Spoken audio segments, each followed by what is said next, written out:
رقیب سے کی next episodes میں آپ دیکھیں گے کہ اب تو مقصود صاحب کی پریشانیوں میں بہت زیادہ اضافہ ہونا شروع ہو گیا ہے۔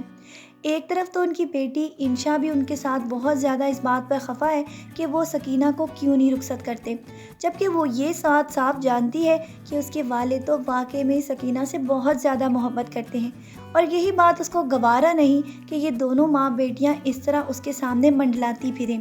اس کی وجہ سے آپ دیکھیں گے کہ ان دونوں کے آپس کے تو بہت تعلقات خراب ہو ہی رہے ہیں، لیکن ساتھ ہی ساتھ مقصود صاحب نے بھی یہ فیصلہ کر لیا تھا کہ وہ ان دونوں کو خود ہی گاؤں چھوڑ کر آئیں گے۔ اسی لیے اس بات کو سننے کے بعد تو سب بہت زیادہ پریشان تھے کہ اگر سکینہ کے میاں رفیق کو یہ سب پتہ چلا کہ وہ اپنے رقیب کے گھر پر اپنی بیٹی کو لے کر چلی گئی تھی، تو اس کے بعد تو ہو سکتا ہے وہ بہت زیادہ طوفان کھڑا کر دے اور ان کی جان کو بھی خطرہ ہو سکتا ہے۔ اسی لیے تو ہاجرہ ان کی بیوی نے ان کو سمجھانے کی بھی کوشش کی، لیکن وہ کہاں کسی کی سننے والے تھے۔ یہاں تک کہ سکینہ خود بھی ہاجرہ سے یہ کہہ رہی تھی کہ تم انہیں روک لو، کیونکہ اگر یہ ہمیں چھوڑنے کے لیے گئے تو اس کے بعد بہت زیادہ طوفان مچ سکتا ہے، جس کا آپ اندازہ بھی نہیں کر سکتی۔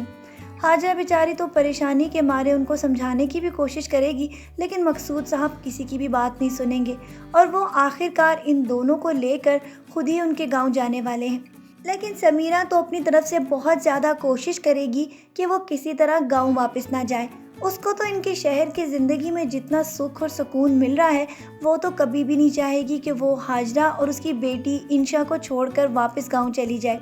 اسی لیے اس کی والدہ کے کہنے کے اوپر وہ بہت مشکل سے تیار ہوگی، اور اپنے گھر جانے کے لیے وہ ایک بات ذہن میں سوچ کر جائے گی کہ وہ اپنے والد کو اس بات کے اوپر بہت زیادہ اکسائے گی کہ اس کی والدہ کا مقصود صاحب کے ساتھ ابھی بھی کوئی تعلق ہے، اور وہ تو اس کو ڈرا دھمکا کر ہی گھر لے آئی ہے۔ اسی طرح وہ ایک نئی چال چلنے والی ہے تاکہ اس کا والد اس کو انہی کے ساتھ واپس شہر والے گھر پر بھجوا دے، تاکہ وہ اپنی والدہ اور مقصود صاحب پر نظر رکھ سکے۔ ابھی تو یہ معصوم سے چہرے والی لڑکی بہت زیادہ آگے گھناؤنی سازشیں بھی کرنے والی ہے، کیونکہ اس کی سازشوں کا جال تو مقصود صاحب کے گرد بہت جلد گھیرا بھی تنگ کرنا شروع کر دے گا، کیونکہ یہ تو مقصود صاحب کے اوپر ہی ڈورے ڈالنا شروع کر دے گی۔ چلے اس وقت کا انتظار کرتے ہیں کہ جب مقصود صاحب کو اس کی سازشوں کے بارے میں پتہ چل سکے۔